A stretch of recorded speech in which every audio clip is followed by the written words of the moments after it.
Howdy y'all and welcome to Wylie Sports Guy. I'm so excited that y'all are here on May 21st, 2025. Today, let's get in with our long form recap. We'll start with my hometown team, the Texas Rangers. The Rangers ended up losing yesterday 5-2 over the New York Yankees. Will Warren was the one who got the win.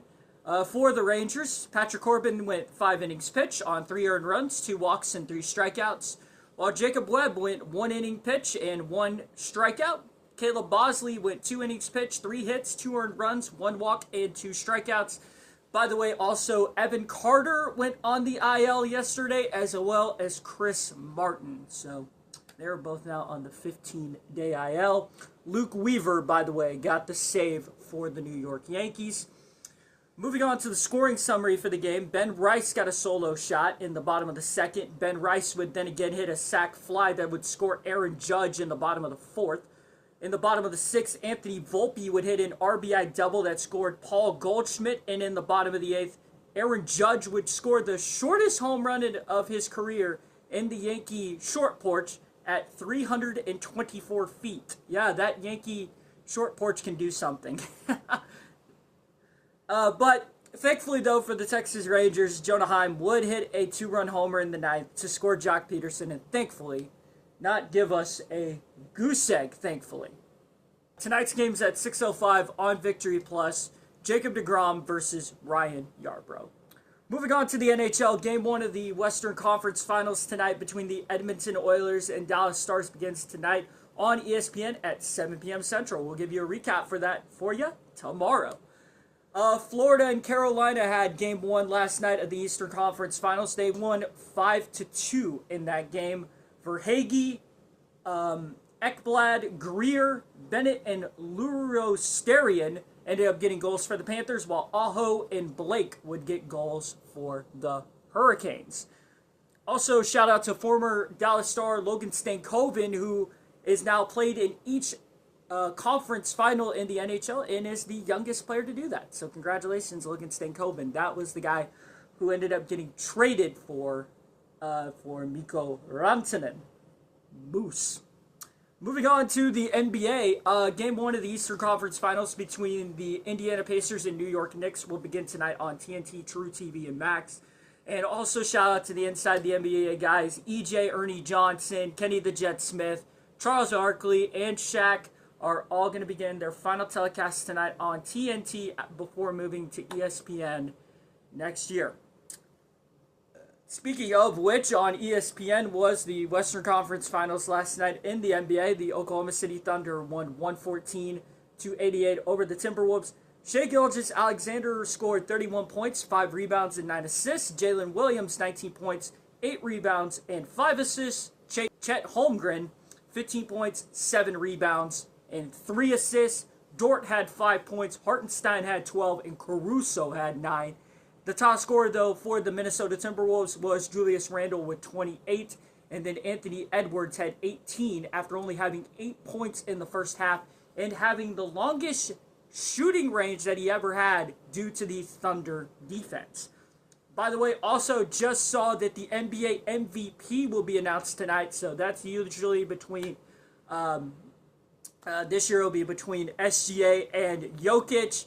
My pick is honestly SGA, but I'll give you the full breakdown of that tomorrow. Moving on to one of my favorite sports I love to watch right now, and that is the PBR. The PBR Teams Draft happened last night. Top pick last year, John Crimber, was the team's MVP of last year and world number 4 this year. Clay Guyton last year was picked up by the Wildcatters, but is now a member of the Carolina Cowboys. And Hudson Bolton was this year's Unleash the Beast Rookie of the Year. So the first pick overall for the Arizona Ridge Riders was Giancarlos Morena Carvalho.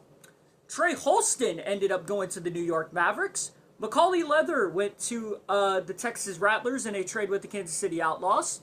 Daniel Fatosa went to Kansas City. Boston Leather, younger brother of Macaulay from Australia, went to the Missouri Thunder. Eric Novoa from California went to the Kansas City Outlaws. Cannon Cravens went to the Florida Freedom. Rogero Vinicio went to Austin Gamblers, the hometown where the draft was happening.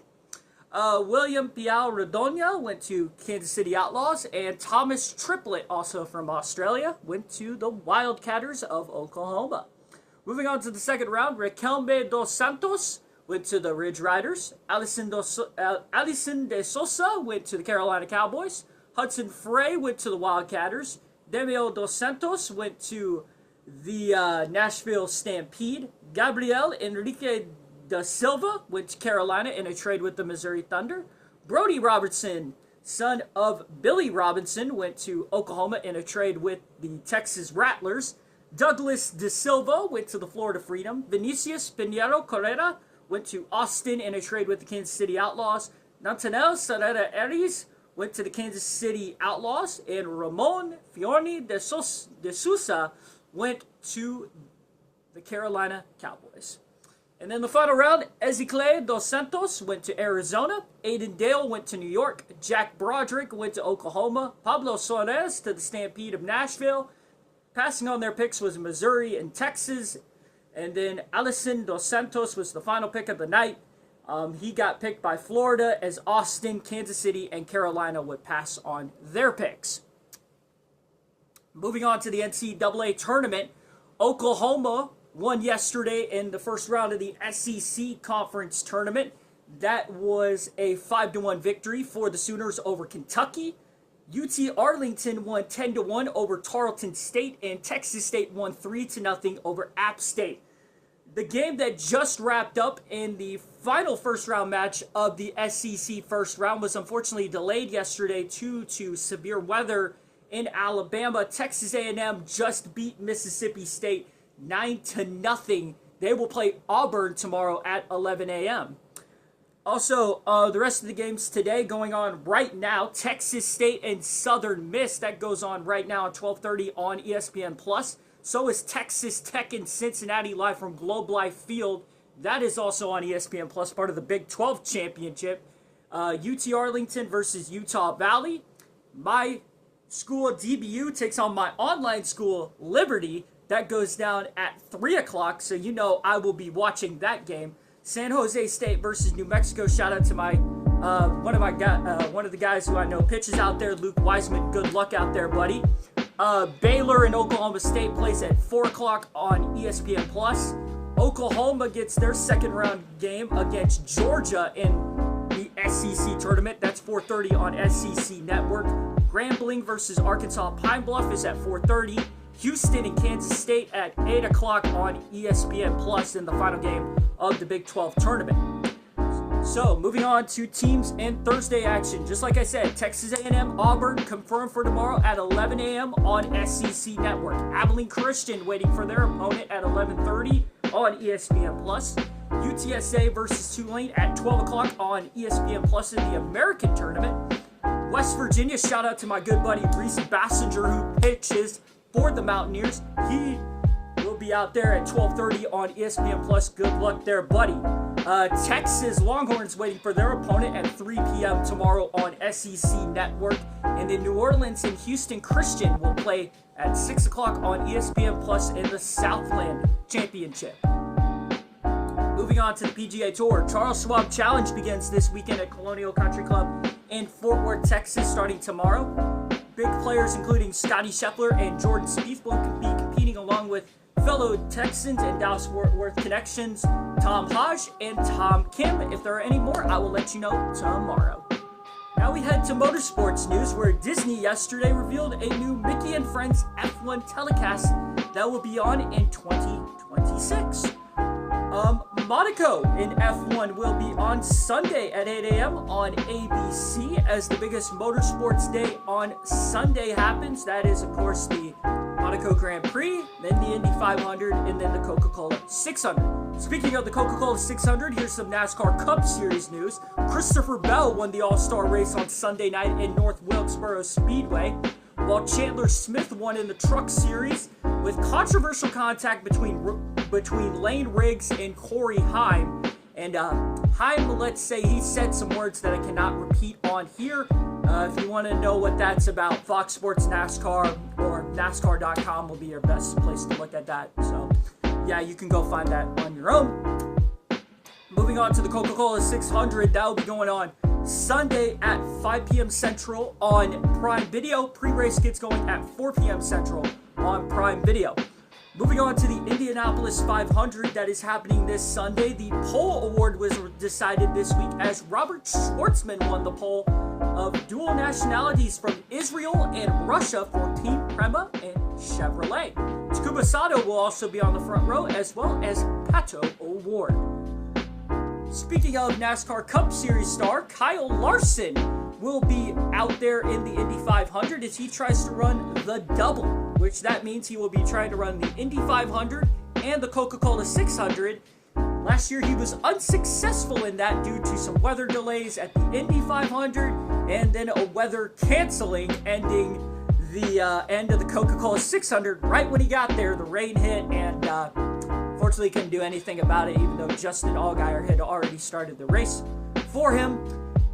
Last year's Indy 500 winner, Joseph Newgarden and Will Power were unfortunately sent to the rear of the field. They will be starting at the tail end on Sunday.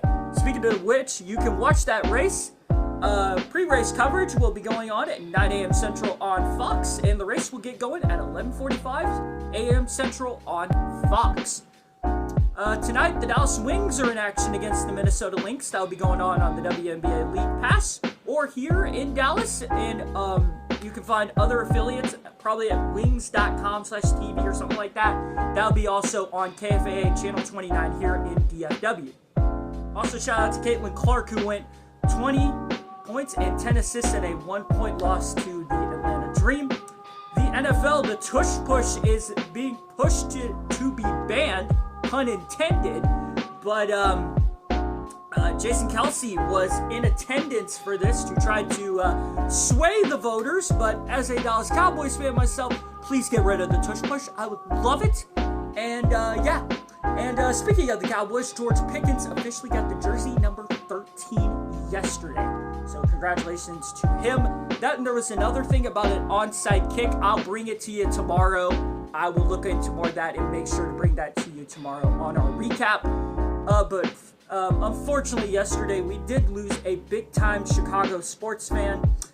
George Wendt, or Norm on Cheers, unfortunately passed away peacefully yesterday at the age of 75. He was part of the big SNL skit Bill Swirsky's Superfans, and of course he was Norm on the hit TV show Cheers. So prayers in to the family and friends of George Wendt. Well, ladies and gentlemen, I hope y'all enjoyed today's Wylie Sports Guy long-form recap. It was a lot of fun to make. I'm enjoying every time I'm making these episodes. It's a lot of fun, and I'm just enjoying it. So, like I always say, keep Jesus first, God bless, don't mess with Texas, and I will see y'all tomorrow. Have a great day, y'all.